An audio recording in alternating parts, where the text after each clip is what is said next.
கடும் மழையால் வெள்ளத்தில் பாதிக்கப்பட்ட தென் மாவட்டங்களுக்கு தூய்மைப் பணிகளை மேற்கொள்வதற்காக தேனியிலிருந்து 125 தூய்மைப் பணியாளர்கள் அனுப்பி வைக்கப்பட்டுள்ளனர்.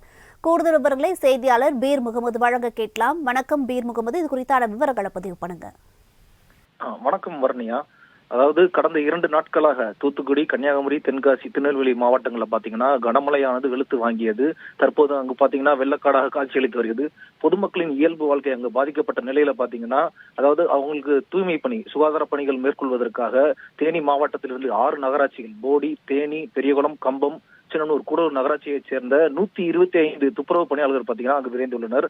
அவர்கள் பாத்தீங்கன்னா தேனி நகராட்சி முன்பாக ஒன்று கூடி தற்போது 2 அரசு பேருந்துகள் மூலம் அனுப்பி வைக்கப்பட்டுள்ளனர். மேலும் அவர்களோட பாத்தீங்கன்னா 3 சுகாதார ஆய்வாளர்கள், ஒரு சானிட்டரி இன்ஸ்பெக்டர், 9 சூப்பர்வைசர்கள் விரைந்துள்ளனர்.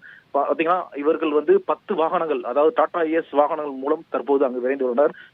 முதல் நாள் வேலையாக பாத்தீங்கன்னா தூத்துக்குடி மாவட்டம் கோயில்பட்டியில் தற்போது சுகாதார பணியில் மேற்கொள்ள உள்ளனர்.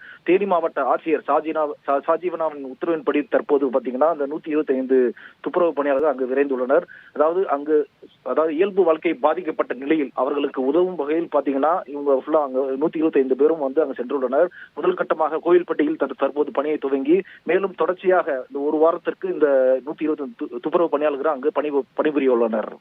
வருணியா.